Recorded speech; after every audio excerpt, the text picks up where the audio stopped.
우리 몸에서 면역이란 무엇인가?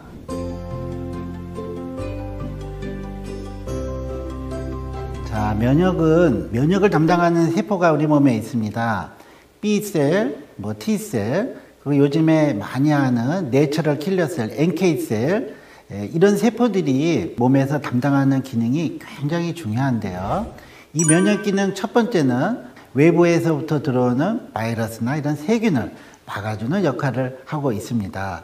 우리 몸은 밖에서부터 세균이 끊임없이 들락날락 하고 있습니다. 이런 바이러스들이 들어오면은 우리 면역세포가 바로 즉각적으로 반응을 해서 우리 몸에서 증식하고 여러 작용을 일으키는 걸 못하게 막아주는 역할을 하고 있죠.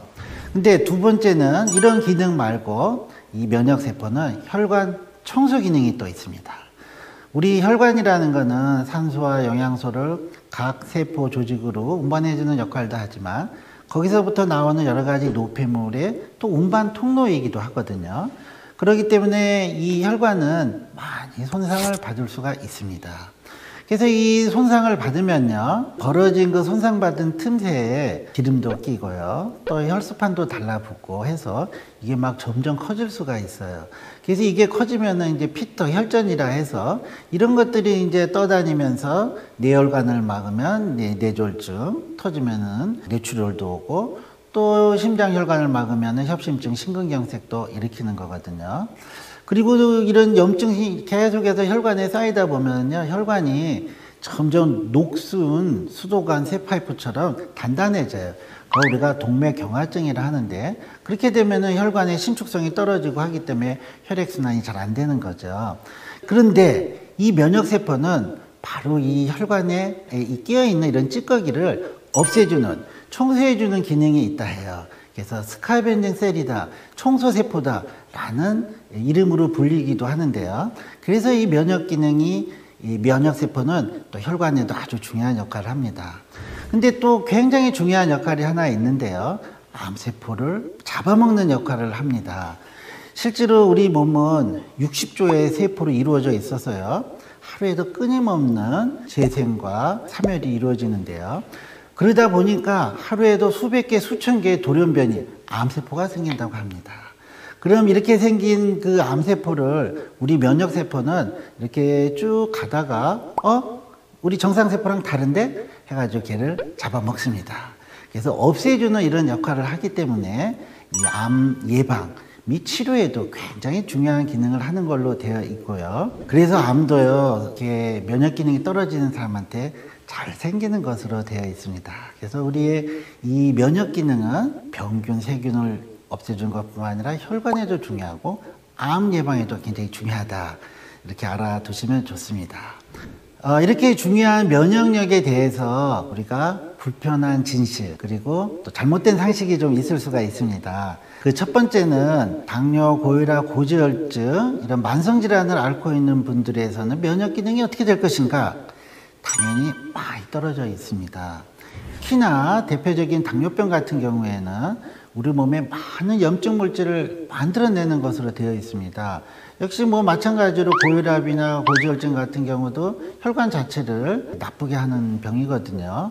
이제 그러다 보면은 이 면역 기능이 많이 떨어지는 걸로 되어 있고요. 또 한편으로는 여기서 나오는 이런 염증 물질들이 면역 세포를 또 활동을 못하게 하고 금방 이 기능을 잃게 하는 그런 역할을 하기 때문에 이런 만성질환, 기저질환이 있는 분들은 더더군다나 면역 기능에 신경을 쓰셔야 된다, 이렇게 꼭 명심하셔야 되겠고요. 그 다음에 나 면역 기능 내가 운동 좀 많이 하니까 괜찮지 않을까 해서 운동은 많이 하면 많이 할수록 몸이 건강해지고 면역 기능이 좋아지는 것은 아닙니다.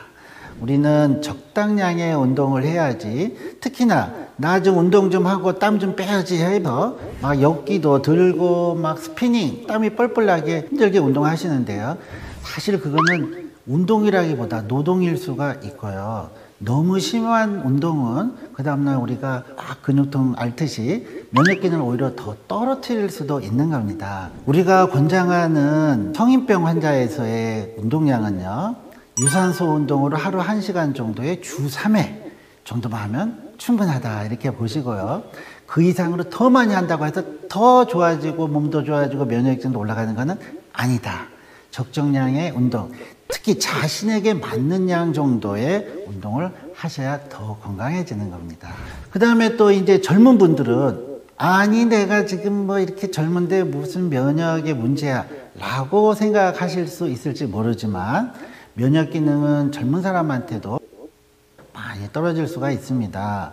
특히나 요즘 젊은 분들이라고 하더라도요, 생활 환경은 더 나쁠 수도 있고 생활 습관도 더 나쁠 수도 있고 먹는 것도 불규칙할 수도 있고 하기 때문에 많이 면역 기능이 떨어질 수가 있고요. 또 면역 기능이라는 거는 하루에도 아침 저녁으로도 바뀔 수가 있어요. 우리가 체온이 1도만 떨어지면요 면역 기능의 30~40%가 떨어진다는 겁니다.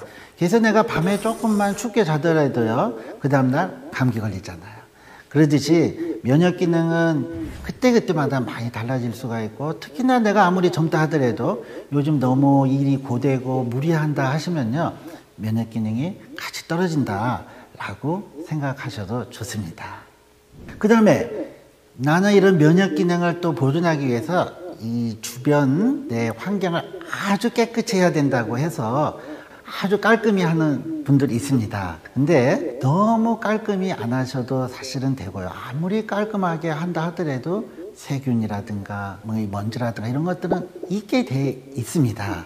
그래서 특히나 어느 정도는 또 외부에서 이런 이물질이나 이런 것들에 이제 또 접촉이 돼야지만 우리 몸의 면역 기능이 또 자꾸 활발하게 활동을 하는 거거든요. 그래서 나는 아주 깔끔하기 때문에 면역 기능이 좋을 것이다 라고 생각하시면 안 되고요.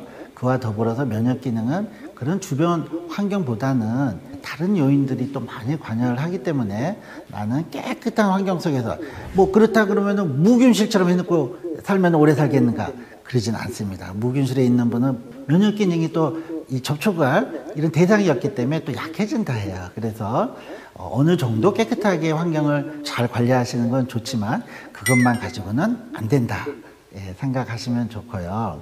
그 다음에 요즘 뭐 비타민 D가 부족하다, 햇볕을 너무 안 본다 해서 햇볕 많이 쬐면 면역 기능 올라가는 거 아니야?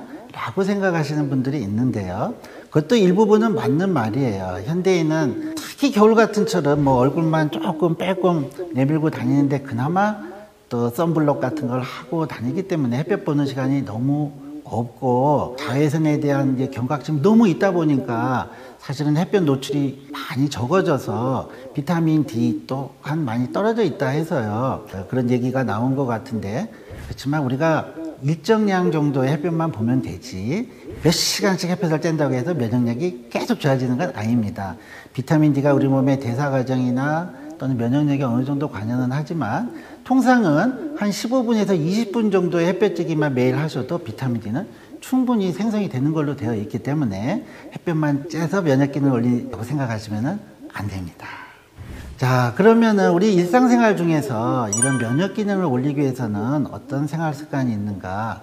저는 제일 많이 강조하는 첫 번째는 스트레스입니다.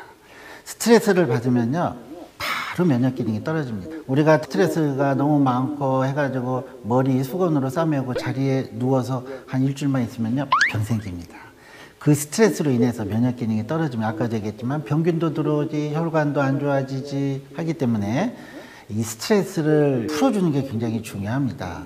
그래서 이런 스트레스를 풀어주는 자기만의 이런 여가 활동이라든가 또는 좀 긍정적인 사고라든가 이런 것들을 통해서 스트레스를 너무 받지 않도록 하는 거 굉장히 중요한데요. 근데 사실은 뭐 살아가는 것 자체가 스트레스의 연속이기 때문에 안 받고 살 수는 없거든요. 그럼 풀어줘야 되는데 제일 손쉽고 효과적인 방법이 뭐냐? 운동입니다. 우리가 운동을 하면 아까 자기 자신에게 맞는 운동이라고 했잖아요. 이런 유산소 운동에 기분 좋은 운동을 하면은 우리 몸에서는 엔돌핀이 나오고 행복 호르몬 세로토닌이 분비가 된다 해요.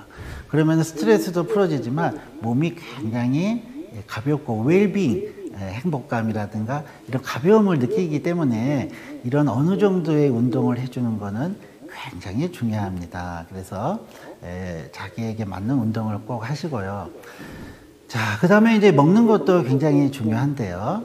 우리가 사실은 이렇게 대사 과정이 끊임없이 일어나면서 몸에서는 찌꺼기들이 생겨요. 그걸 이제 우리가 활성산소라 얘기도 하고 노폐물이라고 하기도 하는데, 이런 노폐물들을 이제 없애주는 몸의 기능이 있는데, 그런 기능이 나이가 들면서 자꾸 좀 떨어지기도 하고, 또 아까도 얘기했지만 젊지만 많은 이 스트레스나 생활 환경이 안 좋아서 또 많이 생길 수도 있고요. 해서 이런 거를 어느 정도 해소해 주기 위해서 우리 몸에서 이제 도와주는 이런 항산화 또는 노폐물 제거에 도움이 되는 이런 음식물 섭취를 많이 해주는 게 좋은데, 그게 이제 대표적인 게 색깔 채소입니다. 빨주노초, 파남보 이런 가진 색깔을 안토시아닌이다, 플라보논이다 이런 것들이 이제 보라색, 자주색으로 뭐 빨간색으로 노란색으로 나타나는데, 이게 아주 좋은 항산화제들의 성분이거든요. 그래서 이런 싱싱한 색깔 채소를 드시는 것은 아주 좋고요. 그 다음에 이 음식 중에서도 우리가 조리를 하면은 사실은 맛이 있어져요. 소화도 잘 되고. 하지만 일부는 우리가 싱싱한 식재료에서 얻을 수 있는 그런 이 비타민이라든가 또는 효소 같은 거를 섭취하기 위해서는 일부 싱싱한 제철 식재료를 너무 조리하지 말고 살짝 데치거나 생으로 먹는 것도 굉장히 좋다고 합니다. 그런 식재료에 들어가 있는 효소를 우리가 몸에서 무궁무진 만들어낼 수 있는 게 아니기 때문에 일부분은 섭취를 해주는 게 좋다 하거든요. 그 다음으로는 우리 면역과 관련돼서 사실 장 건강에 대해서 많이 얘기를 하고 있습니다. 우리 면역세포의 70%가 장에 존재를 하고 있다 하거든요. 그래서 장 건강을 좋게 해주고, 이 장 건강을 좋게 해주는 또 중요한 요인 중에 하나는 장에 유익균, 도움을 주는 균을 많이 살도록 해주는 게 좋거든요. 그래서 요즘 많이들 얘기하고 있는 유산균, 이런 이제 장의 유익균을 증가시킬 수 있는 이런 유산균 섭취하시는 거 상당히 좋고요. 그 다음에는 잠을 잘 자야 됩니다. 그래서 숙면을 취할 때 우리 몸에서는 거의 90% 이상의 호르몬이 숙면 때 나오거든요. 그래서 규칙적인 숙면을 취하시는 거 굉장히 중요합니다. 그런 식으로 이제 우리가 잘 관리를 하셔서 이 면역 기능 제일 중요합니다. 병균도 막아줘야 되죠. 혈관도 건강하게 해줘야 되죠. 암도 예방해줘야 되죠. 그래서 이런 면역 기능을 잘 유지함으로 해서 이런 것들이 잘 관리가 될 수 있거든요.